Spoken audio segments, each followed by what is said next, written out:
हिजोको शक्तिसँग त जनताले मेरो कुरा होइन जनताले विश्वास गरेन नि त। शिक्षा स्वास्थ्य रोजगार बाटोघाटो बिजुली यावत कुराहरू अहिले गाउँ गाउँ पुगेको छैन। भ्रष्टाचार पनि पुग्यो, बेथिति पनि पुग्यो।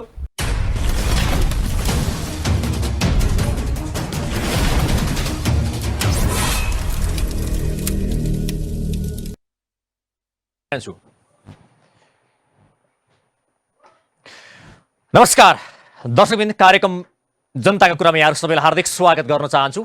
म हिमाल बस्नेत। आज हामी छलफल गर्दैछौँ राप्रपाका प्रवक्ता सगुन सुन्दर लावती र त्यसै गरी नेपाली कांग्रेसका युवा नेता डीबी सुनार। यति बेला स्थानीय तहको निर्वाचनको दौडमा दलहरू लागिरहेका छन् र स्थानीय तहको निर्वाचनको प्रचार प्रसारमा दलहरू लागिरहँदा विशेष गरी कम्युनिस्ट पार्टीहरूमा एकले अर्कालाई दोषारोपण गर्ने एउटा अभियान जस्तै रूपमा लागिरहेका छन्। एकले अर्कालाई जुन आरोपको पोको एउटाले अर्काको थाप्लोमा खड्याएर आफू चौकिने एउटा त्यो प्रपञ्च पनि रचिरहेका छन्। यता राष्ट्रिय प्रजातन्त्र पार्टी राप्रपा पनि चुनावी अभियानमा अगाडि बढिरहेको छ र यो पटक राप्रपाले सम्मानजनक नतिजा हासिल गर्ने घोषणा पनि गरिरहेको छ र अहिले स्थानीय तहको निर्वाचनमा यता नेपाली कांग्रेस पनि गठबन्धन सहित अगाडि बढ्ने उद्घोष गरिरहेको छ। यता नेपाली कांग्रेस एक्लै निर्वाचनमा जान नसक्ने अवस्थामा रहेको हो त या कम्युनिस्टको सहारा नलिकन नेपाली कांग्रेस एक्लै निर्वाचनमा जान किन सकिरहेको छैन भन्ने प्रश्न पनि उठिरहेको छ।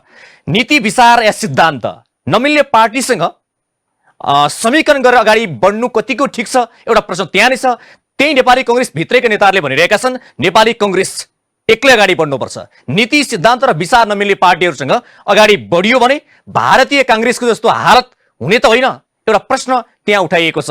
यो बीचमा चुनावी प्रचार प्रसारमा दलहरूले हिजो गरेका बाचा र हिजो गरेका घोषणाहरू कति पूरा गरे त? हिजोका घोषणाहरू पूरा गरेर जुन एउटा प्रतिबद्धताका साथ जनताको घर दैलोमा गइरहँदाखेरि जनताले पार्टीहरूलाई र हिजो मत दिएका पार्टीहरूलाई के भनेर फेरि मत दिने भन्ने प्रश्न पनि छ। र अहिले जनता सामु बाँड्ने घोषणाहरू एउटा चुनावी प्रचार प्रसारको लागि मात्रै हुन्छन् या त्यो देश र जनताको विकास र समृद्धिसँग पनि जोडिएका हुन्छन् र त्यसले साँच्चै जनताको जीवनस्तरलाई परिवर्तन गर्ने त्यो प्रतिबद्धता सहित हुन्छ त? फोस्रा किसिमका एजेन्डा मात्रै लिएर दलहरू अगाडि बढिरहेका छन् भन्ने आरोप पनि लागेको छ। यो बीचमा आज हामी छलफल गर्दैछौँ र सबैभन्दा पहिला म उहाँहरू दुवैजनालाई कार्यक्रममा हार्दिक स्वागत गर्न चाहन्छु। स्वागत छ यहाँहरू दुवैजनालाई कार्यक्रममा। धन्यवाद। म सबैभन्दा पहिला यहाँबाट सुरुवात गर्न चाहे। अब तपाईहरू अहिले स्थानीय तहको निर्वाचनको सम्मुखमा पनि पार्टीहरू छौँ, तपाईहरू चाहिँ हुनुहुन्छ र तपाईहरू एउटा प्रचारको लागि अगाडि बढिरहनु भएको छ। यो पटक तपाईहरूको चाहिँ अलिकति राम्रो नतिजा ल्याउने तपाईहरूको दाबी पनि छ। तपाईहरूले यो पटक राम्रो नतिजा ल्याउने आधार चाहिँ कमल थापा बाहिरिएपछि भनेर मात्रै हो कि अरू कुनै कारण छन् राप्रपाले राम्रो नतिजा ल्याउने?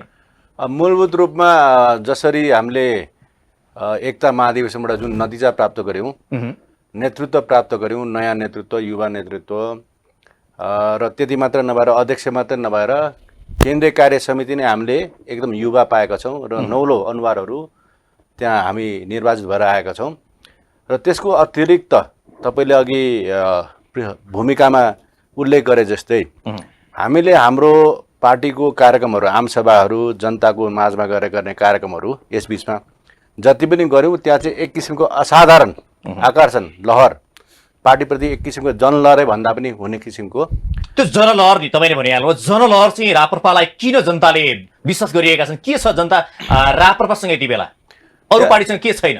अब एउटा कुरा चाहिँ हिजो हाम्रो पार्टीको नीति सिद्धान्त मन पराए पनि, आदर्श मन पराए पनि नेतृत्वप्रति मान्छेको सन्देह थियो, शङ्का थियो, त्यो दूर भयो। हामीले प्रजातान्त्रिक प्रक्रियाबाट नै मतदान गरेर, खुला मतदान गरेर, प्रजातान्त्रिक विधि र प्रक्रिया अवलम्बन गरेर नयाँ नेतृत्व छान्यौँ होइन। अब त्यसको अतिरिक्त के भयो भन्दाखेरि विगतमा जति पनि हामीले हेऱ्यौँ नि राजनीतिक दलहरूले, अब परिवर्तनको सम्भाग भन्ने दलहरूले, नेतृत्वले होइन धेरैवटा बाचा, आशा, नारा सञ्चार गरे। त ती कुराहरू पुरा नहुँदाखेरि चाहिँ अब जनता विकल्पको खोजीमा छन्। एउटा नयाँ साँच्चीकै अब हिजोको हेरौँ नयाँ खोजिरहेको बेलामा अब राप्रपा यसरी उदय हुँदाखेरि, नयाँ किसिमले नयाँ तरिकाले उदय हुँदाखेरि चाहिँ जनताको अपेक्षा अनुकूल देखिएको हुनाले चाहिँ हाम्रो पार्टीप्रति एक किसिमको यो लहर देखिएको छ। त्यसो भए अब कांग्रेस, माओवादी या एमाले या नेकपा यस पार्टी भन्दा तपाईको पार्टीलाई विश्वास गर्ने आधार र किन चाहिँ अब तपाईँको पार्टीका अध्यक्षले भन्दै हुनुहुन्छ अब विकल्प खोज्नु पर्यो या काङ्ग्रेस एमालेको विकल्प खोज्नुपर्छ भन्ने हुनुभएको छ के काङ्ग्रेस एमाले र माओवादी असफल भएका हुन् होइन हाम्रो आगमन र जनताको अपेक्षा मेल खायो होइन अब देशको परिस्थिति समाजको परिस्थिति देशको राजनीति अब तपाईँ हेर्नुहोस् न अब सबैतिर अब व्यथिति छ होइन अकर्मण्यता छ कसरी कारणले अब अहिले जसले शासन गर्दै आए त्यस कारण त जनताले विकल्प खोजे त जुन शासनमा रहेका दल नेतृत्वले गर्दा हो नि त 31 वर्ष हेऱ्यौँ 62-63 वर्षको पनि हेऱ्यौँ अब स्थानीय तहमा पनि हेऱ्यौँ नि त यो चरम दलीयकरण छ दलीय हस्तक्षेप छ त्यहाँ स्वतन्त्र भन्ने कोही पनि छैन तपाईँ राष्ट्रपतिको संस्था हेर्नुहोस् सभामुखको संस्था हेर्नुहोस् न्यायालय हेर्नुहोस् व्यवस्थापिका हेर्नुहोस् तिनीहरूको काम कारबाही हेर्नुहोस् अब तपाईँ शिक्षक स्वतन्त्र छैन निजामती कर्मचारी स्वतन्त्र छैन पार्टीको दलको आधारमा उनीहरू चुनाव लड्छन् होइन अब तपाईँहरू त यो व्यवस्थाको नि विरोधी हो नि त होइन व्यवस्थाको विरोधी त होइन यो यसमा केही गल्तीहरू छन् आधारभूत गल्तीहरू छन् यो व्यवस्था नै चेन्ज गर्नुपर्छ भन्ने हो कि यसलाई सच्याउनुपर्छ भन्ने हो सच्याउनुपर्छ अब सच्याएपछि संविधानले दिएको छुट अनुसार चाहिँ मान्नुहुन्छ संविधानले दिएको छुट अनुसार चाहिँ राजा सहितको प्रजातन्त्र हुनुपर्छ हाम्रो परम्परा धर्म संस्कृति राजतन्त्र र गणतन्त्रको मुद्दा मिल्छ त भनेको मिल्दैन र चाहिँ परिवर्तन गर्नुपर्छ भन्दै त्यसो भए तपाईँहरू गणतन्त्र परिवर्तन गर्नुपर्छ या गणतन्त्रलाई चाहिँ खारेज गर्नुपर्छ भनेपछि म राजा सहितको प्रजातन्त्र ल्याएर यसका यो संविधानमा केही राम्रा पक्षहरू छन् धेरै राम्रा पक्षहरू छन् मानवाधिकारको कुरा छ होइन प्रजातन्त्रको प्रतिको निष्ठा छ ती कुरालाई कायम राख्दै होइन अब यो मूल कुरा त देखियो नि त अब राष्ट्रपतिको भूमिका देखियो अलि तपाईँले घुमाएर कुरा गर्नुभयो जस्तो अब राष्ट्रको कुरा गर्ने बित्तिकै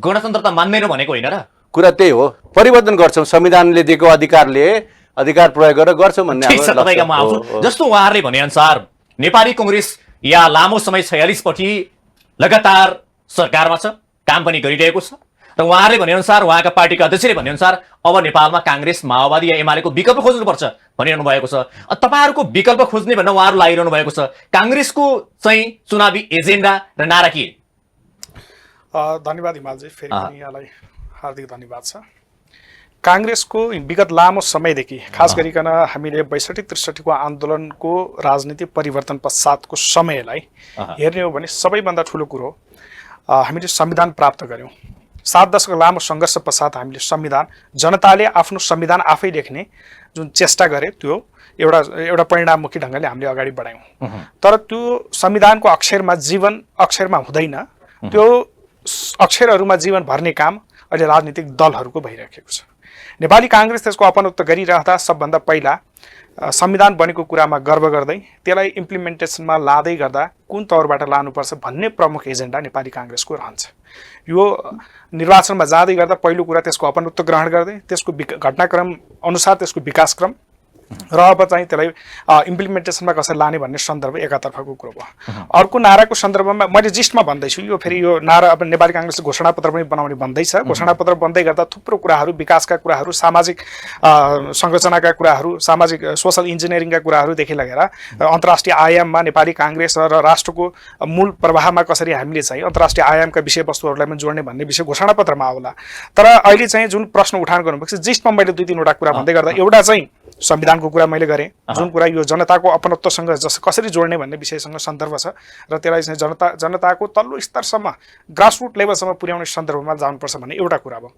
दोस्रो कुरा अहिले जुन किसिमले लोकतन्त्रमाथि विभिन्न कालखण्डमा अलिकति रोके यहाँ फेरि के तपाईँले भन्दै हुनुहुन्छ तै पनि जस्तो अब पछाडि गर्ने कुरा छँदैछन् काङ्ग्रेसले मैले 46 पछाडिको कुरा गरेँ नि जस्तै तपाईँले भन्नुभयो संविधानको कुरा गर्नुभयो काङ्ग्रेसले के गर्यो जनताको लागि देशको लागि के गर्यो भनेर उहाँहरूले त विकल्प खोज्ने भन्नुभएको छ ताकि गणतन्त्रको विकल्प खोज्ने भन्नुभएको छ उहाँहरूले भनेपछि तपाईँहरूको पार्टीले भन्नुभएको छ नि त एउटा काङ्ग्रेस पार्टीले जे काम गर्यो के काम गर्यो भनेर जनताले तपाईँहरूलाई विश्वास गरेर मत हाल्ने भन्ने प्रश्न रह्यो यहाँनिर त्यही प्रश्नमा म जोड्दैछु तपाईँ यो सैद्धान्तिक कुरा मैले प्राथमिक ढङ्गले उठाउँदै गर्दा त्यसका पछाडिका आयामहरूमा म फेरि आउनेछु यो संविधानको कुरा मैले जोडेँ त्यसपछि लोकतान्त्रिक मूल्य मान्यतामा आधारित रहेर हामीले 62-63 पछाडिको राजनीतिक घटनाक्रमहरूलाई जसरी बुझिरहेका छौँ त्यतातर्फ लोकतन्त्रमाथि बारम्बार प्रहार भइरहेको अवस्था देखिन्छ त्यो कहाँबाट भयो प्रहार जस्तो पछिल्लो क्रममा अब जस्तो उहाँले नै भर्खरै एउटा आफ्नो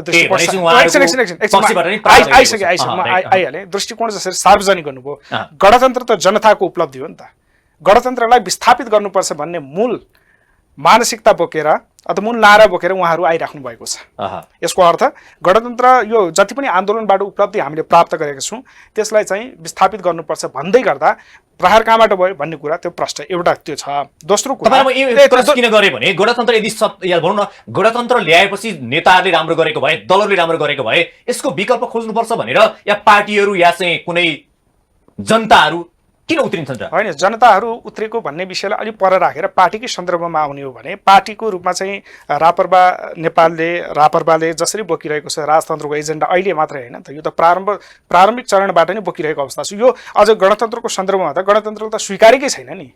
तपाईँहरूको पार्टीका कतिपय नेताहरूले राजतन्त्र र हिन्दू धर्मको विषय पनि उठाउनु भएको छ, त्यसले गर्दा रापरपा चाहिँ मुद्दासँग तपाईँहरूको पार्टीका कतिपय नेताको त विचार पनि मिल्छ क्या? होइन, यस्तो छ, धार्मिक स्वतन्त्रताको विषयलाई लगेर बहस भएको छ र मूलभूत रूपमा आफ्नो स्वतन्त्रता प्रयोग गर्दा हिन्दू राष्ट्रप्रति आकर्षण भएर हिन्दू राष्ट्रको सन्दर्भमा बहस चलाउनु त्यसलाई अस्वाभाविक ठान्नु भएन। त्यसका चाहिँ तर त्यसको चाहिँ कसरी वे आउट गर्ने भन्ने विषय चाहिँ एउटा चाहिँ पद्धति अनुसार जाने कुरा रह्यो। तर चाहिँ जुन ढङ्गबाट व्यवस्थामाथि नै आक्रमणको सन्दर्भ तपाईँले प्रश्न उठाइसके पश्चात एउटा प्रश्नको जवाफ मैले त्यो दिएँ। अर्को कुरा, हामीले चाहिँ जस्तो यो पछिल्लो क्रममा खास गरिकन 74 सालको इलेक्सन पछाडि अभूतपूर्व म्यान्डेटका साथ नेकपा दुईटा पार्टी मिलेर बनेको ठुलो नेकपा, अझ केपी शर्मा ओलीले त्यसलाई ठुलो जहाजै भन्नुभयो, दुईवटा पाइलटले चलाउने जहाजै भनेर चाहिँ व्याख्या गरिरहँदा त्यही दलले के गर्यो भन्दै गर्दा संविधान 3.5 वर्षको वरिपरि जाँदै गर्दा हामीले प्राप्त गरेको जुन राजनीतिक व्यवस्था थियो, राजनीतिक व्यवस्थाले जुन दृष्टिकोण निर्माण गरेको थियो, खास गरिकन स्थायित्व सरकार र समृद्धि भन्ने दुईटा मूल नारालाई चाहिँ जनताले जसरी एन्डोर्स गरेको थियो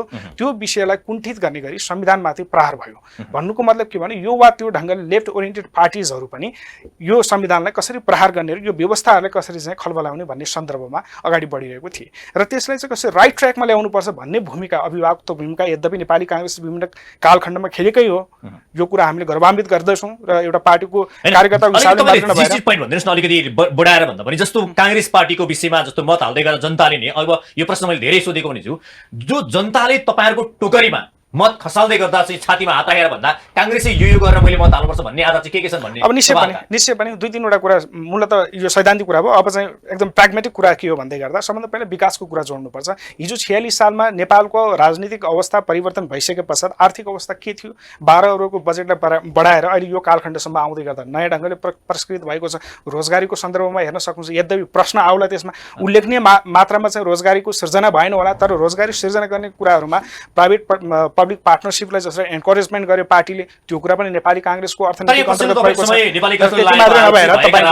राजतन्त्रले चाहिँ राजाका कालमा भएका चाहिँ उद्योग धन्दा कल कारखानाहरू बेचेर खायो काङ्ग्रेसले, या चाहिँ विकास समृद्धि गरेन, भ्रष्टाचारमा चुरुलमा डुब्यो भन्ने आरोप लागेको छ। एकदमै राम्रो आरोप हो। त्यो राम्रो आरोपलाई हामीले कसरी खण्डन गर्ने गरेका छौँ भने कल कारखानाहरू चाहिँ नेपालमा थिए, नभएको होइन। ती कल कारखानाहरू जहिले पनि घाटामा गएर राज्यलाई बेभार जसरी उत्पादन भइरहेको थियो त्यो कुरालाई व्यवस्थापन कसरी गर्नुपर्छ, प्राइभेटाइजेसन मोडलबाट जानुपर्छ। विश्वको अर्थ राजनीति अहिले हेर्नुहोस् त, प्राइभेटाइजेसन मोडलले अत्यन्तै राम्रो सफलता प्राप्त गरिरहेको सन्दर्भमा नेपाल पनि लिबरल इकोनोमिक अर्डरबाट बाहिर गएर चाहिँ बस्न सक्दैन। लिबरल इकोनोमिक अर्डरभित्र आउँछु जस्तो तपाईँले जवाफ दिने उहाँ कहाँ आए, किनकि अब उहाँका के प्रश्न छन्।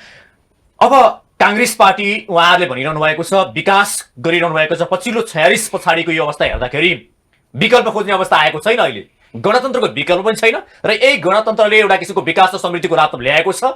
एउटा जनताले संविधान आफ्नै हातबाट लेखेका छन् र उहाँले भनेअनुसार चाहिँ जुन किसिमको पछिल्लो परिवेश छ यो नेपाली काङ्ग्रेसले गर्दा भयो या चाहिँ अहिले राजतन्त्रको या आउनुपर्ने या हिन्दू धर्मको या चाहिँ अन्य साना पार्टीहरूको विकल्प छैन भन्ने किसिमको उहाँको आशय छ। मूलभूत रूपमा हामीले विचार गर्दाखेरि हामीले प्रजातान्त्रिक व्यवस्था नै खोज्यौँ। अहिले प्रजातन्त्र छ कि छैन भनेर हामीले विश्लेषण गर्नुपर्छ होइन। अब इमान्दार भएर कुरा गर्नुपर्छ। प्रजातन्त्रको आधारभूत पक्ष के भन्दा 3टा अङ्ग बीचको शक्ति पृथकीकरण, शक्ति सन्तुलन, त्यो छ त होइन। जगजाहेर छ नि, कसैले बोलिरहनु पर्दैन, दुनियाँलाई थाहा छ, जनतालाई थाहा छ, बुद्धिजीवीलाई थाहा छ, पत्रकारलाई थाहा छ। त्यति मात्र नभएर निजामती कर्मचारीहरू स्वभावैले राजनीतिक आग्रहभन्दा के अरे टाढा रहनुपर्ने होइन, स्वतन्त्र रहनुपर्ने। पत्रकार चौथो अङ्ग टाढा रहनुपर्ने। पेसागत हिसाबले कानुन व्यवस्थाहरू स्वतन्त्र रहनुपर्ने होइन। शिक्षकहरू स्वतन्त्र रहनुपर्ने। तपाईँको प्राध्यापकहरू स्वतन्त्र रहनुपर्ने। तर के भइरहेछ अहिले देशमा भन्दाखेरि दलीय आधारमा खुला रूपमा उहाँहरू अबदेखि चुनाव गर्नुहुन्छ। तपाईँहरू आउनुभयो भने तपाईँहरूले जित्नु भयो भने सब ठिकठाक हुन्छ होइन। सुन्नु न, पहिला यो ठिक भयो त, यो ठिक भयो त। तपाईँहरू आउनुभयो भने ठिक हुन्छ। त्यसकारण प्रजातन्त्र विकल्प रहिनु हुँदैन, विकल्प रहित हुँदैन। अब हिजो कसरी ल्याइयो के रह्यो त्यसमा पनि बहस छुट्टै गर्न सकिन्छ। होइन प्रश्न रह्यो नि फेरि राजाले 250 वर्ष एउटा किसिमले कहिले कार्यकारी भएर कहिले कता भएर गर्नुभयो शासन गर्नुभयो के गर्नु भयो र फेरि चाहिँ राजतन्त्र अरे नेपालमा मात्र विश्व इतिहासै छ राज संस्था भएको होइन। अब अहिले पनि प्रजातन्त्रसँग एकसाथ रहिरहेको विश्व अनुभव छ नि त है। अब कम्युनिस्ट विचारबाट प्रभावित भएर हामीले त्यसलाई प्रजातन्त्र भनेका छौँ यहाँ होइन, बढी त प्रभाव देखियो नि त। तर तपाईँ विश्वको प्रजातान्त्रिक अभ्यासहरू हेर्नुहोस् होइन, अधिकांश देशहरू जहाँ प्रजातन्त्र सुदृढ छ नि, उन्नत छ नि, त्यहाँ राजासहितको प्रजातन्त्र नर्वे हेर्नुहोस्, डेनमार्क हेर्नुहोस्, आफ्नो व्यवस्था होला, फरक होला आन्तरिक होइन। तपाईँ बेलायत हेर्नुहोस्, जापान हेर्नुहोस्, बेल्जियम हेर्नुहोस्, धेरैवटा देश छ नि।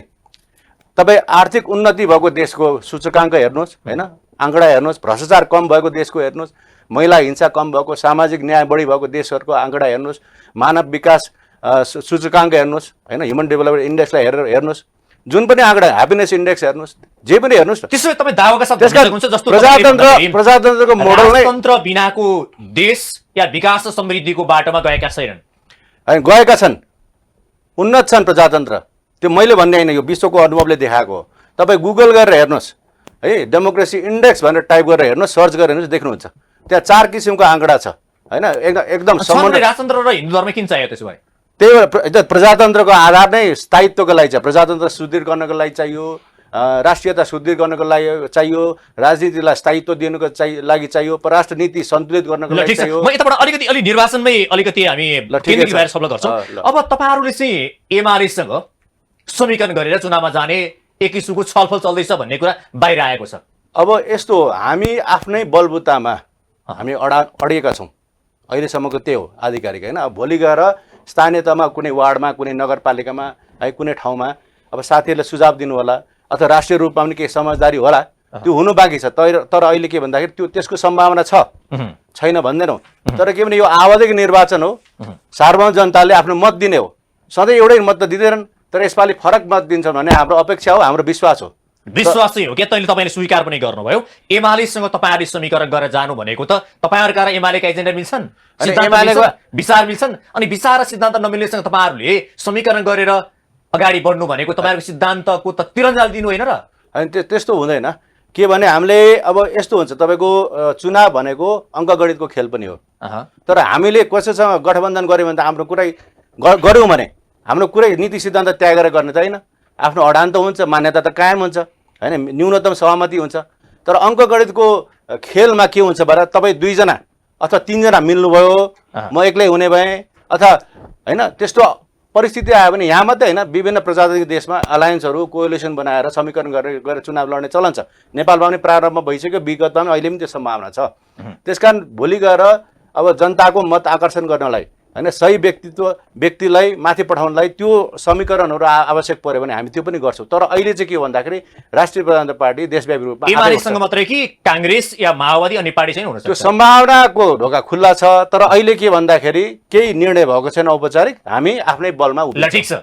अब काङ्ग्रेस पार्टीको चाहिँ कुरा गर्दाखेरि जस्तो तपाईँहरू आवश्यकताका आधारमा तपाईँहरूले पनि समीकरण गर्ने भन्ने कुरा त तपाईँहरूले पार्टी सभापतिले भनिसक्नु भएको छ, अझ सभापतिले त यो गठबन्धन अगाडि बढाउने सँगै लाने भनेर भनिरहनु भएको छ। पार्टीभित्र दबाब छ, तपाईँहरूलाई पनि आवश्यकता पर्यो राप्रपासँग समीकरण गरेर अगाडि बढ्न सक्ने त्यो सम्भावना छ चुनावको विषय? उहाँले भन्नुभएको जस्तो एउटा कुरा के हो, राजनीतिमा हरेक सम्भावनाहरू जहिले पनि खुल्ला रहन्छ। सम्भावनाका ढोकाहरू खुल्ला रहँदै गर्दा कुनै स्थानमा गएर रापरवासँग पनि फेरि सिद्धान्तलाई केन्द्रबिन्दुमा राखेर सिद्धान्त आफ्नो ठाउँमा राखेर उहाँले भने जस्तै उहाँले आफ्नो सिद्धान्त आफ्नो ठाउँमा राख्नुहुन्छ, तर गठबन्धनको आवश्यकता र औचित्य के छ भन्ने कुराहरू प्रमाणित हुने गरी आवश्यकता अनुसार त्यो गर्न सकिन्छ। जुन कुरा पनि नर्चर गरेका है, एउटा तपाईँहरू लोकतन्त्र मान्ने गणतन्त्र मान्ने पार्टी र राजतन्त्र मान्ने पार्टी बीचमा कुनै स्वार्थ केन्द्रित ढङ्गले जित्नकै लागि चाहिँ समीकरण गर्दा हुन्छ होइन? जित्नको लागि मात्र होइन, नेपाली समीकरण गठबन्धन भन्नुहोस्, सुन्नुहोस् न, समीकरण गठबन्धन अलायन्स भन्नका लागि मूलतः 3-4 वटा कुरामा केन्द्रित हुन्छ।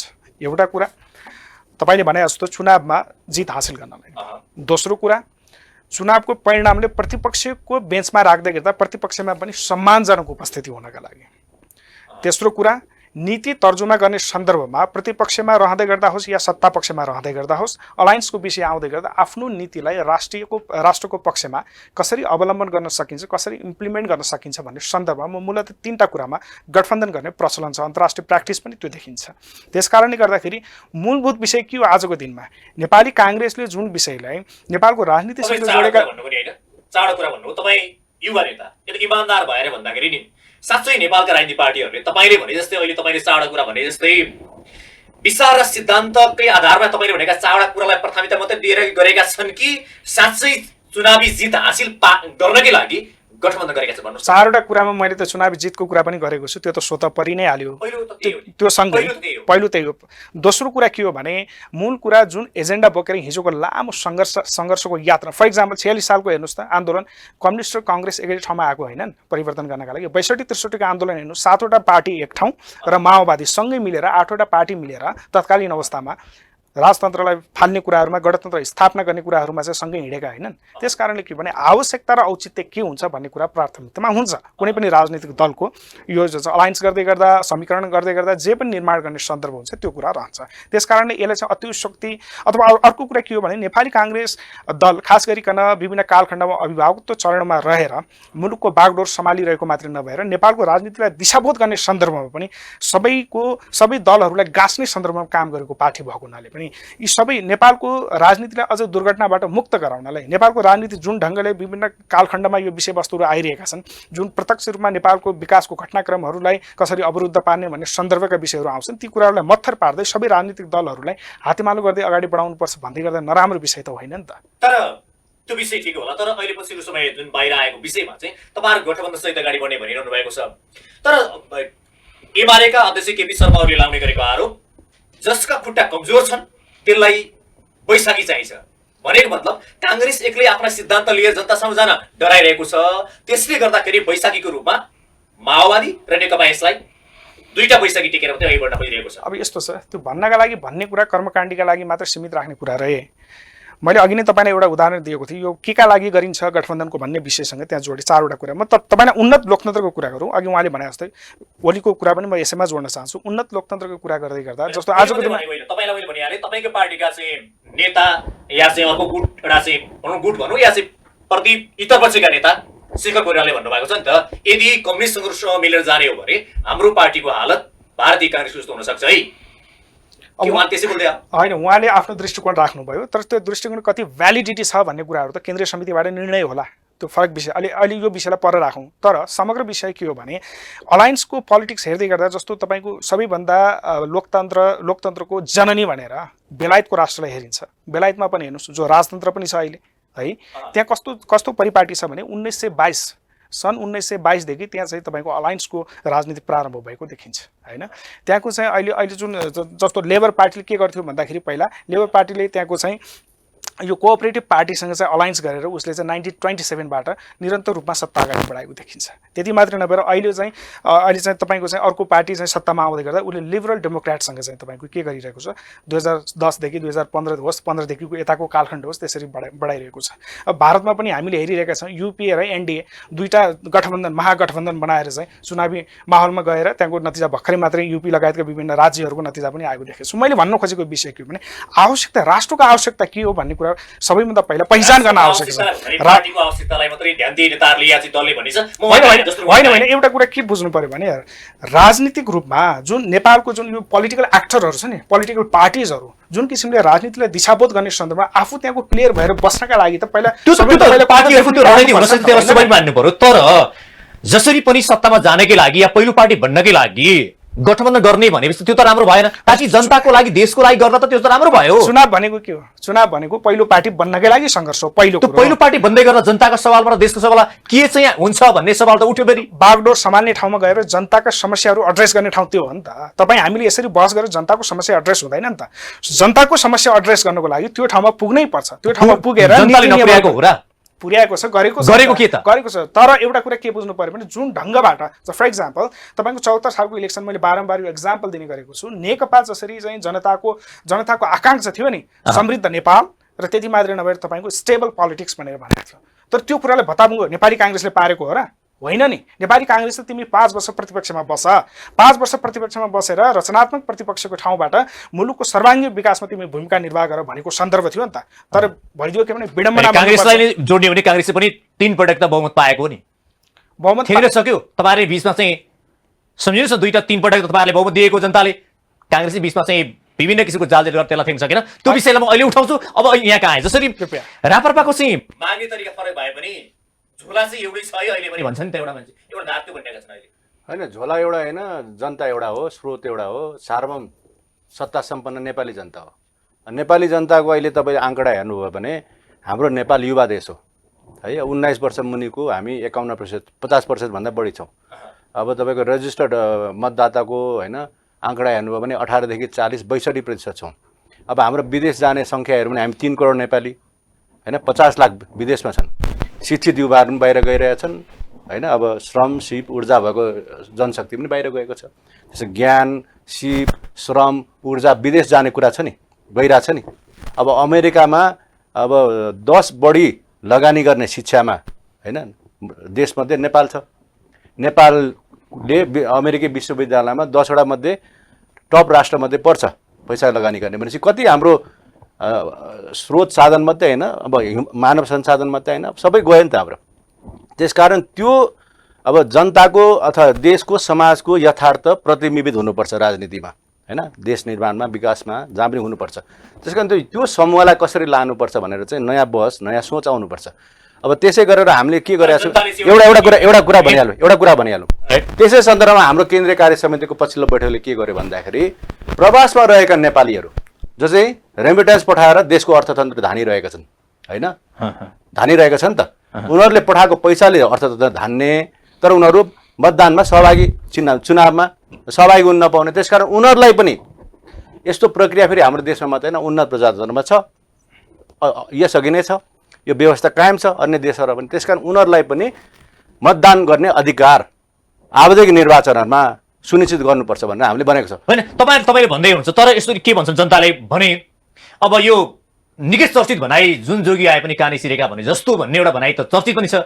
तर तपाईँहरूले जसरी अहिले जुन किसिमको चाहिँ माहौल छ राप्रपामा तपाईँहरूले भन्दै हुनुहुन्छ, त्यो चाहिँ एउटा सत्तामा जाने भर्याङ मात्रै हो। आखिर सत्तामा गए पछाडि त जुन जोगी आए नि कानै सिरेका होइन। अब हामीले हाम्रो पार्टीप्रति एक किसिमको अब आकर्षण अथवा के लहर अथवा एक किसिमको नयाँ विश्वास भनौँ अथवा के भनौँ होइन, त्यो किन देखियो भन्दाखेरि हामी प्रारम्भबाटै जुन नीतिमा थियौँ, जुन सिद्धान्तमा थियौँ, त्यो लक्ष्यमा थियौँ, हामीलाई ढाँटेनौँ।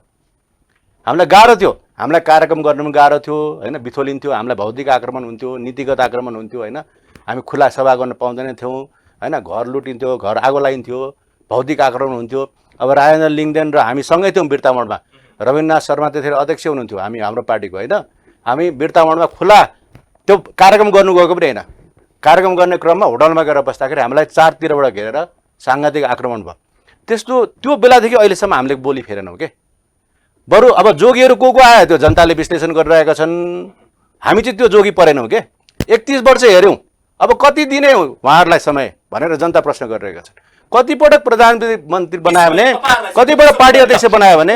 31 वर्ष भन्नुभयो, 31 वर्ष गएको 46 देखिको 31 वर्ष चाहिँ माओवादीले शासन गरे। त्यसो भए तपाईहरुलाई कति समय भयो भने चाहिँ जनताले भने अनुसार, जनताले चाहे अनुसार विकास र समृद्धिको राप्ता राप्रपाले ल्याउँछ ल भन्नुस्। सबै एकै चरणमा त प्राप्त हुँदैन, एउटै आवधिक निर्वाचनको परिधिभित्र प्राप्त हुँदैन। तर हामी यो विदेश जाने अथवा युवालाई यो राजनीति समाज विकासको क्रमबाट अर्थतन्त्रबाट अहिले विमुख छन् नि, उद्योग गर्ने, व्यवसाय गर्ने, व्यवसायहरूलाई अहिले संरक्षण छैन नि, हो त्यो कुरा दूर गरेर एउटा आधार चाहिँ हामी खडा गर्छौँ 5 वर्षमा। 10 वर्षमा हामी सत्तामा गयौँ, जनताले हामीलाई विश्वास गर्यो भने 5 वर्षमा एउटा दर्विला आधार खडा गर्छौँ र 10 वर्षभित्र यसलाई धेरै सुधार गरिसकेको। तपाईँहरूले भन्ने गरेको राजतन्त्र र हिन्दू धर्मको नारालाई मात्रै विश्वास गर्ने कि अरू के एजेन्डा पनि छन् तपाईँहरूका देश जनताको लागि? हामी मूलभूत रूपमा हामी राज संस्था भनेको व्यक्तिलाई मन पराएर म एक्लैले मन पराएर गरेको होइन नि। त्यो त यो विश्व अनुभवले देखाएको छ। हाम्रो प्रजातान्त्रिक विकल्प नै ठिक भएन, बाटो नै ठिक भएन, त्यसलाई ल्याउने तरिका पनि ठिक भएन भने अर्को छुट्टै बहस गर्न सकिन्छ होइन। तर राजतन्त्र त जनताले 19 दिने आन्दोलन गरेर फ्याले, राजतन्त्र ठिक रहेनछ। राज संस्थाको बारेमा आन्दोलन निरङ्कुशताको विरुद्धमा आन्दोलन भयो होइन, निरङ्कुशताको विरुद्धमा आन्दोलन भयो हो, होइन, राज संस्थाको बारेमा भएन। अब तपाईँ शान्ति प्रक्रिया राजा आयो भने फेरि निरङ्कुश होला भन्ने त प्रश्न फेरि होइन, राजाले अभिभावकको भूमिका निर्वाह गर्ने भयो। राजा महँगो भयो, राजा हटेपछि शासन राम्रो हुन्छ, सङ्घीय व्यवस्था आएपछि सबै ठिक हुन्छ, पछिबाटका जनता, महिला, आदिवासी, अल्पसङ्ख्यक, कर्णाली जस्तो क्षेत्रले शासन सत्तामा सम्मानजनक सहभागिता पाउँछन्, आर्थिक समृद्धि हुन्छ, सामाजिक राजनीतिक रूपान्तरण हुन्छ भने होइन त? उहाँले भन्नु सङ्घीय व्यवस्था आएपछि 53वटा स्थानीय तहमा गाउँमा सिंहदरबारको शक्ति पुग्छ भनेको समृद्धिको रास्ता पुगेको छ। पुग्छ भनेको त सिंहदरबारको फोहोर पुग्यो नि त, दुर्गन्ध पुग्यो, त्यो सफा गर्नु पर्यो नि त। कसले गर्ने त? हिजोको शक्तिसँग त जनताले, मेरो कुरा होइन, जनताले विश्वास गरेन नि त। होइन, शिक्षा, स्वास्थ्य, रोजगार, बाटोघाटो, बिजुली यावत कुराहरू अहिले गाउँ गाउँ पुगेको छैन। भ्रष्टाचार पनि पुग्यो, बेथिति पनि पुग्यो, दललाई हेरेर गर्ने, जनतालाई दिने, दल विशेषको आधारमा सेवा दिने, सुविधा दिने के अरे क्रम केन्द्रबाट गाउँमा पुग्यो, वार्डबाट पुग्यो, होइन। अब हामी भ्रष्टाचारको अन्त्य हुनुपर्छ भनिरहेछौँ, होइन, भ्रष्टाचार मुक्त प्रशासनको कुरा गर्दैछौँ। भ्रष्टाचार मात्रै दूर गर्न सक्यो भने आफूबाट सुरु गरौँ न। म उम्मेदवार, म नेता, म जनताको प्रतिनिधि। तपाईँहरूको निष्कर्ष चाहिँ अब भनौँ न, तपाईँहरूको नारा पनि छ के अरे काङ्ग्रेस, एमाले र माओवादी असफल भइसके नै भन्ने हो।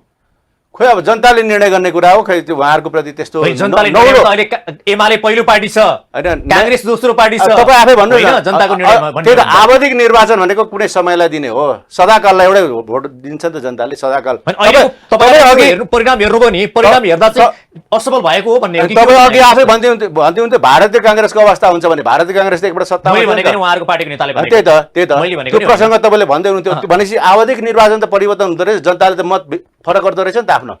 हो, त्यो मत फरक गर्छन्, मतदान फरक हिसाबले गर्छन् भन्ने हामीलाई विश्वास छ। त्यो आधारहरू हामीले पाएका छौँ। त्यसकारण यसपालि चाहिँ राष्ट्रिय प्रजातन्त्र पार्टीले फड्को मार्छ, जित हासिल गर्छ। पहिलो पार्टी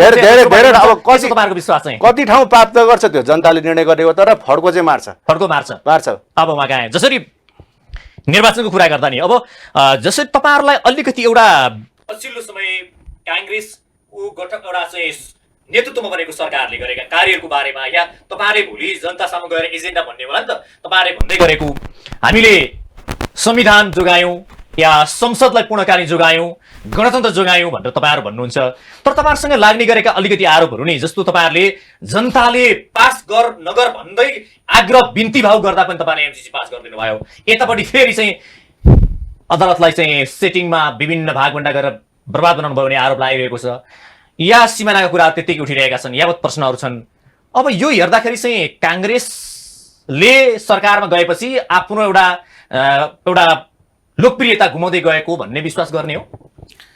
राजनीतिक खपतका लागि अनेकन मुद्दाहरू राजनीतिक बजारमा आउँछन्। विपक्षी दलले प्रत्यक्ष रूपमा के हो भने आज ओलीले अहिले प्रतिपक्षमा रहँदै गर्दा र सत्तापक्षमा रहँदै गर्दा उहाँको व्यवहार कस्तो परिवर्तन भएको छ भन्ने कुरा हामी सबैले हेरेका छौँ। हिजो एमसिसीकै सन्दर्भमा ओलीले संसदभित्र सबैलाई चाहिँ एउटा अभिभावकत्व पुरा छाती फुलाएर उहाँले जसरी प्रस्तुत हुनु भएको थियो नि एमसिसीको सन्दर्भमा, एमसिसी पास गर्नुपर्छ, यहाँ कहाँ छ, खै यहाँ कहाँ एमेन्डमेन्ट गर्नुपर्ने विषय कहाँ छ भन्ने व्यक्ति आज किन मौन भएका छन्? आज एमसिसी पास गर्न खोज्दै गरेको विषयलाई लगेर हेर्दै गर्दा हेर्ने हो भने त्यहाँ त काहीँ पनि उहाँको चाहिँ के छ भने पुरानो उहाँको उपस्थिति र अहिलेको उपस्थिति ठ्याक्कै के छ, ड्रास्टिक चेन्ज भएको छ। त्यति मात्रै नभएर अन्य दलहरू पनि जस्तो माओवादीकै सन्दर्भमा पनि हेर्नुहोस्, उहाँहरू पनि चाहिँ यो वा त्यो ढङ्गले एमसिसीको सन्दर्भमा पनि भाषा परिवर्तन गर्दै आउनुभयो, होइन। उहाँले बोली जुन जनतामा बोल्ने गर्नुहुन्थ्यो हिजोको दिनमा परिवर्तन भएको छ। मैले भन्न खोजेको विषय के हो भने जुन ढङ्गले आफ्नो चाहिँ एजेन्डामा अडिग भएर जनताको पक्षमा यो कारणले हुनसक्छ, जस्तो एमसिसीको सन्दर्भमा लास्ट टाइम तपाईँको डिबेटमा आउँदै गर्दा पनि एक खालको बहस भयो, त्योभन्दा अगाडि यसको विषयमा अहिले चाहिँ धेरै चर्चा परिचर्चा जनताले प्रश्न त गर्छ नि तपाईँहरूलाई जाँदाखेरि, जस्तो भोट माग्न जाँदै गर्दा जनताले प्रश्न गर्लान् भोलि तपाईँहरूले हामीले पास नगर्नु भन्दा किन पास गर्नुभयो यावत विषय तपाईँलाई प्रश्न गर्लान्। त्यस सभामा तपाईँहरूले घोषणापत्र पनि उल्लेख गर्नुहुन्छ कि हामीले कसरी बुझाउँछ जनताले? हामीले एउटा चाहिँ सानो बुकलेट एमसिसीको विषयमा भ्रम र यथार्थ भन्ने बुकलेट अहिले चाहिँ जनताको तहमा पुर्याइसकेको छु। र अर्को कुरा महत्त्वपूर्ण, जसरी तपाईँले प्रश्न उठान गर्नुभएको छ जनताको तहबाट हो कि या अहिले नेपाली काङ्ग्रेसलाई चौतर्फी रूपमा आक्रमण गरेर यो के अरे स्थानीय तहको निर्वाचन र आगामी निर्वाचनहरूमा आफ्नो मत ल्याउँछु भन्ने दृष्टिकोणबाट प्रेरित भएका राजनीतिक दलहरूले गरिरहेका छन्। पार्टीका नेता राम्रो काम गरे, प्रधानमन्त्री हुँदा राम्रो काम गरे या पार्टीका नेता या मन्त्री हुँदा यावत विषयमा राम्रो काम गरे जनताले मूल्याङ्कन पक्कै गर्नेछन्, काङ्ग्रेसलाई पटक मूल्याङ्कन गरेर सरकार पुर्याएका फेरि पनि पुर्याउने छन्। तर एमसीसीको विषयमा म अलिकता जोडिहालौँ। तपाईँले जसरी प्रश्न उठान गर्नुभएको छ, जनताको तहबाट भन्दा पनि राजनीतिक दलहरूले पूर्वाग्रही ढङ्गले नेपाली काङ्ग्रेसलाई कसरी आक्रमण गर्न सकिन्छ र जनताको स्तरमा यो भ्रमहरू सृजना गरेर नेपाली काङ्ग्रेसलाई सत्ताबाट विमुख कसरी गराउन सकिन्छ भन्ने कोणबाट मात्रै बढी चाहिँ प्रेरित देखिन्छ। त्यस्तो देखिन्छ नेपालको राजनीतिमा विगत लामो समयदेखि हेर्नु हो भने। जस्तो फर इक्जाम्पल ओली सत्य र असत्य के हो जनताले प्रश्न छुट्याउन सक्ने भएका छन्। जनता कसलाई जिताउने, कसले राम्रो काम गरेको छ, कसले के गरेको छ, जनताले त एक हिसाब गरेर राखेको छ नि। हिसाब किताब भनेको जुन ढङ्गले अघि जुन जो स्थानीय तहको अवधारणा जसरी आएको छ नेपालको राजनीतिमा, खास गरी यो सङ्घीय संरचनामा गइसके पश्चात त्यो बाटो त्यहाँको स्थानीय जनताले कुनै पनि ठाउँको विकासका घटनाक्रमहरूसँग कसरी उहाँको भावनालाई प्रतिनिधित्व गरेका छन् भन्ने सन्दर्भबाट त्यो कुरालाई व्याख्या गरेर केन्द्रीय राजनीतिमा प्रतिबिम्बित हुने कुरा हो। तर जहाँसम्म यी जति पनि अन्य इस्युजहरू छन्, जुन इस्युजहरू चाहिँ नेपालको यो केन्द्रीकृत राजनीतिक व्यवस्थामा जसरी यसलाई चाहिँ डिरेल गर्न खोजिएको छ, ती इस्युज भनेको टोटली के हो त भन्दा पोलिटिकल कन्जम्सनको लागि मात्रै हो, एउटा कुरा। दोस्रो कुरा, अब नेपाली काङ्ग्रेसलाई नेपाली काङ्ग्रेसलाई किन जिताउनुपर्छ भन्ने सन्दर्भको आशयले तपाईँले यदि प्रश्न गरिराख्नु भएको हो भने नेपाली काङ्ग्रेससँग प्लेन्टी अफ थिङ्स के जनताका लागि गरेका कुराहरू, जुन कुराहरू तपाईँ यो बहसमा मैले अहिले भन्दै गर्दा ती एकदमै यो समय पनि के हुनसक्छ, छोटो हुनसक्छ। त्यस कारणले गर्दा नेपाली काङ्ग्रेसले घोषणापत्र बनाए। गगन थापा महामन्त्री, पार्टीको महामन्त्री हुनुहुन्छ, उहाँको नेतृत्वमा घोषणापत्र निर्माण गर्ने सन्दर्भमा अहिले चाहिँ जिम्मेवारी दिनुभएको छ पार्टीले जिम्मेवारी दिइसकेपछि यी नेपाली काङ्ग्रेसले विगतमा यो गरे, यो कुरालाई यो स्तरसम्म पुर्याउँछ। जस्तो उदाहरणको लागि घोषणापत्र धेरै लामो थिए होइन, घोषणापत्र तपाईँहरू बनाउनुहुन्छ नि, जस्तै घोषणापत्र बनाउनुहुन्छ, बाँड्नुहुन्छ, प्रतिबद्धता गर्नुहुन्छ, गर्छौँ पनि भन्नुहुन्छ, तर गर्ने सवालमा चुक्नु भएको छ नि। चुक्नु भएको होइन, गर्ने सवालमा अगाडि बढिरहेका छौँ, तर जुन गतिमा हामीले प्राप्त गर्नु पर्थ्यो नि त्यो गति चाहिँ प्राप्त नगरेको सत्य हो। त्यसका एउटा चाहिँ राजतन्त्रको कुरा गर्दा नि तपाईँको पार्टी कतिपय नेताले राजतन्त्र र हिन्दू धर्मको पक्षमा वकालत गर्नुहुन्छ नि, कतिपय सन्दर्भमा उहाँहरूले त्यो पक्षमा पनि बोल्नुहुन्छ होइन। राजतन्त्रको पक्षमा होइन, तर हिन्दू धर्मको विषयमा, हिन्दू राज्यको विषयमा चाहिँ बेला बेला चाहिँ यी प्रश्नहरू उठ्ने गरेका छन्। होइन, राजतन्त्रको बारेमा कता कता सुनिन्छ। त्यसो भए जस्तो भनौँ न, अलिकति एउटा शङ्काको कुरा गरौँ या चाहिँ सम्भावना कुरा गरौँ न। भोलि तपाईँहरू राप्रपासँग चाहिँ समीकरण गरेर या गठबन्धन गरेर चुनाव जाने, या अहिलेको चाहिँ प्रदेशको मात्रै कुरा नगरौँ या स्थानीय तहको मात्रै कुरा नगरौँ, भोलि सम्भावना भयो भने तपाईँहरू पनि हिन्दू धर्मलाई चाहिँ स्वीकार गर्ने हो?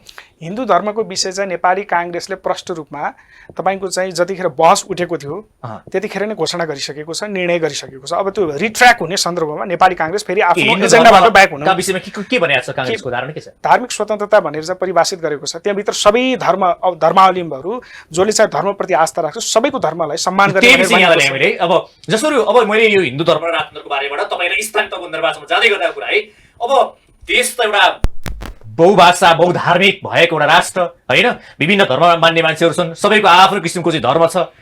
त्यसो भए तपाईँहरू हिन्दू धर्म मात्रै भनेर, राजतन्त्र मात्रै भनेर तपाईँहरूले एउटा विशेष लिएका एजेन्डा यी हुन्, यी बहुभाषी बहुधार्मिक एउटा चाहिँ जनताको भावना अनुसार राजनीति गरेको ठहरिन्छ त?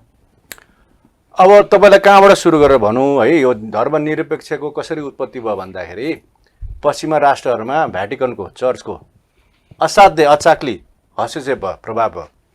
शासन र चर्चलाई छुट्याउने, धर्म र राजनीतिलाई छुट्याउने क्रममा चाहिँ धर्मनिरपेक्ष आएको।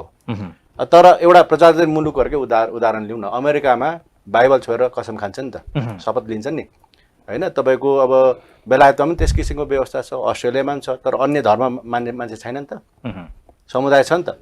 दिवालीमा ग्रिटिङ गर्छन्, दशहरामा ग्रिटिङ गर्छन् राष्ट्रपतिले अमेरिकामा, होलीमा ग्रिटिङ गर्छन् होइन, बुद्धको जन्मदिनमा ग्रिटिङ गर्छन्, ईदमा गर्छन् होइन, गर्छ नि त। अब क्रिसमस के अरे तपाईँको अन्य धर्म मान्नेको पनि गर्छन्। त्यस कारण के भने प्रजातान्त्रिक मुलुकमा, तर यो किन ल्याइयो भन्दाखेरि don't fix what ain't broken भन्छ कि अङ्ग्रेजीमा एउटा भनाइ छ, नबिग्रेको चिज चलिरहेको चिजलाई चल्न दियो, नबिग्रेको चिज नबनाऊ। यहाँ केही समस्यै थिएन, यो ल्याइयो। त्यस कारण यसले चाहिँ अब व्यतिथि ल्याए। अघि भन्दै हुनुहुन्थ्यो भत्तामुङ्ग भन्ने एउटा प्रसङ्ग कहाँ छलफलमा तपाईँको बिचमा आयो नि त, भत्तामुङ्ग भयो भनेर। अब तपाईँ सर्वोच्च अदालतका तपाईँको होइन प्रमुखलाई होइन, प्रधान न्यायाधीशलाई महाभियोग लगाइयो, त्यो परिकल्पना त होइन होला नि त, त्यो आफूलाई चित्त बुझेन ठेगान लाउँछु भनेर ल्याइयो, त्यो प्रजातान्त्रिक व्यवस्था त होइन होला त, संविधानले परिकल्पना गरेको त होइन होला हो। यस्ता कुराहरू धेरै कुरा छन्। जनताको जीवन पद्धतिसँग भ्रष्टाचारकै कुरा गरौँ न। अब तपाईँ कहीँ न कहीँ कुनै पनि तपाईँ ठुलो भ्रष्टाचारको तपाईँ प्रसङ्ग ल्याउनु भयो भने यो एमसिसी जस्तै के एमसिसीमा त सबै संलग्न रहेछ नि त कोही एकपटक सरकारमा कोही अर्कोपटक सरकारमा त जनता अगाडि झुक्क्याउने काम गर्ने तपाईँहरू पनि संलग्न हुनुभयो भन्ने छ होइन हाम्रो त त्यसमा के संलग्न छ र छैन हामी त सत्तामै थिएनौँ होइन अब त्यस कारण तपाईँहरूको नाम लिस्टमा छ त्यसमा के कुरामा नाम लिस्ट एमसिसीका सवालमा कुनै पनि असुर छैन भनेर गगन थापाले भनिसक्नु भएको छ एउटा पार्टी नेमकिपा बाहेक अब त्यो उहाँको भनाइ हो तर के भने हामीले त हाम्रो संसदमा गएर स्पष्ट धारणा राखेका छौँ जनताले देखेको छ होइन अब सञ्चार माध्यम मार्फत जनतामा त्यो प्रत्यक्ष प्रसारण पनि भयो त्यसकारण यो के भने जनता झुक्क्याउने काम भयो के गफलाउने काम भयो अब राप्रपापट्टि किन फर्केर हेऱ्यो भन्दाखेरि हामीले गफलाएनौँ झुक्क्याएनौँ हामी त्यो जोगीमध्ये परेनौँ सबै कानै चिरेको मध्ये परेनौँ भन्ने लाग्छ अहिलेको तरङ्ग हेर्दाखेरि त्यसकारण मैले भने अब विशेष गरेर युवाहरूलाई समाज र राष्ट्रको निर्माणमा अर्थतन्त्रको होइन प्रगतिमा कसरी उनीहरूलाई समावेश गराउने होइन उनीहरूलाई कसरी संरक्षण गर्ने भन्ने कुरा हो कि एउटा युवाले 3 जना व्यक्तिलाई संरक्षण गरिरहेको हुन्छ आर्थिक हिसाबले गर्दा अर्थतन्त्रको हिसाबले गर्दा उनीहरूसँग त्यो सिप हुन्छ त्यो आर्जन गर्ने क्षमता हुन्छ तर हाम्रो युवाहरू सबै पलायन भइरहेका छन् त्यसकारण हामीलाई के लाग्छ भन्दाखेरि स्थानीय तहको निर्वाचनमा जाँदाखेरि अब यो सामाजिक विकासलाई प्राथमिकता राख्नुपर्छ हाम्रो पार्टीले त्यसलाई राख्छ भ्रष्टाचार मुक्त प्रशासन त अघि पनि भने मैले त्यो पनि प्राथमिकता छ हाम्रो अब स्थानीय कृषिबाट ऊर्जा उत्पादन हुने व्यवसाय उद्योग छ भने हामी त्यसलाई अनुदान दिन्छौँ प्रोत्साहन गर्छौँ महिलाद्वारा सञ्चालित कुनै उद्योग व्यवसाय लघु उद्योग छ भने हामी त्यसलाई कर छुट अनुदान दिन्छौँ होइन अब व्यावसायिक धारको विद्यालय कम्तीमा एउटा गाउँपालिकामा एउटा वार्डमा एउटा बनाउँछौँ हामी होइन 12 कक्षासम्मको शिक्षा हामी निःशुल्क दिन्छौँ हामीले अहिले पनि हामीले राप्रपाले जितेको ठाउँमा यो प्र्याक्टिसमा आइछ अभ्यास देशभरि भन्नुभएको कि जितेको ठाउँमा अब नजिता ठाउँमा त कसरी गरिन्छ जित्नु पर्यो नि त जितेपछि त्यसले गर्ने नि त देशभरि जित्नु पनि देशभरि गर्नु जहाँ जहाँ जितिन्छ गरिन्छ नजिते त कसरी गर्ने होइन जनताले देशभरि जित्नु भयो भने देशभरि नै गर्ने कुरा स्थानीय तहमा होइन त्यसकारण यो जग निर्माण गर्छौँ आर्थिक रूपान्तरणको आर्थिक विकासको होइन अब सुशासनको होइन जिम्मेवार उत्तरदायी राजनीतिको हामी विकास गर्छौँ उदाहरण पेश गर्छौँ जनताले पत्याएन भने के गर्नुहुन्छ पत्याउनुहुन्छ पहिलाभन्दा धेरै पत्याउनुहुन्छ मलाई त के लाग्छ भने यो पहिलो पटक मतदान गर्ने हिजो पनि राजतन्त्र हुँदा केही भएन या चाहिँ जनताले भने अनुसार भएन फेरि किन पत्याउने अब हावा धेरै परिवर्तन भइसक्यो देशमा पानी धेरै बगिसक्यो बागमतीमा अब परिवर्तन हुन्छ सुन्नुहोस् अब के हुन्छ भने जनताले अब हामीलाई पहिलो पटक भोट हाल्ने मतदाता मात्रै होइन फर्स्ट टाइम भोटर मात्रै होइन यो पटक पटक धेरै पार्टीलाई भोट हालेर वाक्क दिक्क भएर चिन्तामा व्यग्रतामा बसेको नागरिकले पनि जनताले पनि मतदाताले हामीलाई भोट हाल्छन् यो दुई फर्स्ट टाइम भोटर तपाईँले भनेछ कि वाक्क दिक्क भएका जनताले मात्रै हाल्छन् कि आस्था र भरोसा भएर हाल्ने हो अरे वाक्क दिक्क भयो आस्था र भरोसा त्यसै हालेको थियो नि होइन अब त्यसले पनि हाल्छ भएपछि त जता हाल्दा पनि विकल्प खोज्ने शान्ति खोज्ने समृद्धि खोज्ने स्थायित्व खोज्ने राष्ट्रियताको सम्वर्धन भएको हेर्न चाहिने नेपाली भएर शिर ठाडो बसेर पारेर बाँच्न पाउने होइन विदेशमा श्रम गर्नु नजाओस् नपरोस् मेरो छोराछोरी बुहारी भन्ने नागरिकले र विदेशबाट देशै फर्केर यहीँ श्रम गरौँ भन्ने इच्छा राख्ने आकाङ्क्षा राख्ने युवाहरूले हाम्रो पक्षमा भोट हाल्छन् हामीलाई हिजो परम्परागत रूपमा भोट हाल्ने मतदातालाई त दिइहाल्छन् त नयाँ सन्दर्भको कुरा गरेको नौलो मतदाताको कुरा गरेको मैले यो फर्स्ट टाइम भोटर्स र पटक पटक अन्य दललाई हेरेकोले पनि हामीलाई भोट ठिक छ अब जस्तो नेपाली कांग्रेसको बारेमा अलिकति युवाको बारेमा एउटा प्रश्न गरे जस्तो युवाहरूलाई नेपाली कांग्रेस एउटा बुढाहरूको पार्टी भन्ने आरोप लाग्ने गरेको धेरै लामो समयदेखि हो अहिले भलै महामन्त्रीहरू अलिकति युवामै नपरि भने नयाँ एउटा सिंह अनुहार आउनु भएको छ युवा पुस्ताकै आउनु भएको छ त्यसैगरी अलिकति आश लाग्दो युवाहरू पनि हुनुहुन्छ तर नेपाली कांग्रेसले जस्तो आसन्न निर्वाचनमा या स्थानीय निर्वाचनमा युवा पंक्तिलाई कसरी प्रथान गरिरहेको छ त्यसमा केही छलफल भएको छ सबैभन्दा पहिला कुरो के हो भने नेपाली कांग्रेसको अहिलेको वर्तमान केन्द्रीय कार्य समितिभित्र हेर्नुहुन्छ भने करिब करिब 70% युवाहरूको अहिले उल्लेखनीय उपस्थिति देखिन्छ महामन्त्रीमा मात्रै नभएर सहमहामन्त्रीकै हेर्नुहोस् बुढालाई पाखा लाउनु भयो उपाध्यक्षमा पनि हेर्नुहोस् उपसभापतिमा पनि हेर्नुहोस् धनराज गुरुङ पनि युवा पंक्तिमै पर्नुहुन्छ लगायत अन्य केन्द्रीय कार्य कांग्रेसमा 70 वर्षमा भनिन्छ भनेर आरोप लाग्छ हैन त्यो हैन प्रश्न अनुहारहरू देखिराख्नु भएको छ नि त यसमा धेरै डिबेट गर्नुपर्ने कुरै छैन तर समग्रमा के हो भने जुन पार्टी अहिले युवा मैत्री भएको छ युवामय भएको छ त्यो पार्टीले निश्चय पनि जनस्तरमा पनि तल्लो तहमा पनि स्थानीय तहमा पनि अहिले चाहिँ अधिकतम मात्रामा युवाहरूको दृष्टिकोणलाई सम्बोधन गर्ने गरी उम्मेदवार चयन गर्ने विषय अगाडि बढाउनेछ भन्ने कुरामा पार्टी अगाडि अग्रसर भएको छ कांग्रेस पार्टी अलिकति जनताले भनेको चाहिँ नसुन्ने पार्टी रहेछ भन्ने किसिमको भान चाहिँ नेपाली जनता पर्न गएको छ भन्छ छैन त्यो त्यसमा कुनै जबरजस्तो त्यसमा बेस छैन कुनै पनि बेस छैन इट्स अल अबाउट बेसलेस यसमा बेस छैन कुनै पनि अन्तिममा अब यो आसन निर्वाचनमा तपाईहरु अब गठबन्धन गर्ने कि नगर्ने भनेर तपाईँहरूको छलफल भइरहेको छ। यदि गठबन्धन भएन भने तपाईँको पार्टीका सभापतिले भने जस्तै 74कै जस्तो हामीले नतिजा भोग्नुपर्ने अवस्था छ भनेर भन्नुभएको छ। साँच्चै नेपाली कांग्रेसको हालत त्यही पुग्ने हो? तपाईँहरूको आकलन के हो? सभापति कस्तो हुनुहुन्छ भने हाम्रो पार्टीको सभापति सम्माननीय प्रधानमन्त्री शेरबहादुर देउवा कस्तो हुनुहुन्छ, सठिकमा बोल्ने बानी छ, तर त्यसको अर्थ गहिरो हुन्छ। जस्तो नेपाली कांग्रेस 74 सालमा प्रतिपक्षको ठाउँमा बस्दै गर्दा मुलुकले जुन दुर्घटना बेहोर्नु पर्यो, मुलुकले खास गरिकन संविधानमाथि प्रहार, संसद जस्तो सार्वभौम संसदको हत्या, अनि जुन किसिमले आर्थिक वृद्धि अर्थतन्त्र चलायमान हुन सक्नु पर्थ्यो, अन्तर्राष्ट्रिय बजारमा नेपालको जुन यो अन्तर्राष्ट्रिय सम्बन्धका आयामहरूलाई जुन ढङ्गले सुदृढ बनाउन सक्नु पर्थ्यो, जनजीविकाका मुद्दाहरूलाई जनपक्षीय ढङ्गले कसरी सम्बोधन गर्नु, यस्ता यावत विषयहरूमा, यावत मुद्दाहरूमा विखलबन्दी भएर तत्कालीन अवस्थामा नेकपा बसिरहँदा प्रतिपक्षको ठाउँमा बस्दै गर्दा जनताले दुःख पाउँछ, राष्ट्रले दुःख पाउँछ।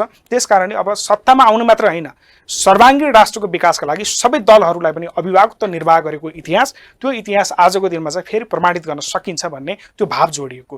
प्रधानमन्त्री शेरबहादुर देउवाजीको के छ भने कुनै पनि जवाब चाहिँ उहाँले सठिकमा दिने गर्नुहुन्छ, त्यसलाई चाहिँ इन्टरप्रेट कसरी गरिन्छ भन्दै गर्दा जुन ढङ्गले आफू अनुकूलता कसरी त्यो जनस्तरमा पुर्याउन सकिन्छ भन्ने सन्दर्भमा मात्र त्यसलाई चाहिँ व्याख्या विश्लेषण गर्ने गरिन्छ। तसर्थ त्यसलाई उहाँले भन्नुभएको जस्तो त्यहाँभित्र गहिरो अर्थ के हो भन्ने कुरा हामी जस्ता राजनीतिक कर्मीहरू, तपाईँ जस्ता मिडियाका साथीहरूले त्यसलाई चाहिँ प्रष्ट रूपमा राख्न सक्नुपर्छ भन्ने मलाई लाग्छ। तसर्थ नेपाली कांग्रेसलाई जुन ढङ्गले नजरअन्दाज गर्न खोजिएको छ अथवा चाहिँ एक्लै लड्न सक्छ त्यो होइन, त्यसका पछाडि अर्को दायित्व, राष्ट्रिय दायित्व पनि हामीले सँगै वहन गरेको सन्दर्भ हेर्नुपर्छ। नेपाली कांग्रेसले जस्तो शान्ति प्रक्रियाको एउटा सहयात्री को हो, माओवादी हो, माओवादीलाई यो सडकमा छोडेर नेपालको राजनीतिलाई अगाडि बढाउनुपर्छ सन्दर्भमा भन्ने सन्दर्भमा नेपाली कांग्रेस त कदापि पनि त्योभन्दा विमुख हुन चाहन्न, किनभने नेपाललाई अगाडि कसरी बढाउन सकिन्छ। अब नेपालसँग फुर्सद छैन, नेपालसँग के फुर्सद छैन भने समृद्धिको यात्रालाई यहीँ रोक्ने फुर्सद छैन, अथवा अनेकन नाराहरू बोकेर, अनेकन मुद्दाहरू बोकेर नेपालको राजनीतिलाई विमुख बनाउने सन्दर्भमा जसरी अन्य राजनीतिक दलहरू लागिरहेका छन्, तिनीहरूलाई पनि सच्याएर तिमी यो बाटो, नेपाल अब हिँड्ने बाटो भनेको यो हो,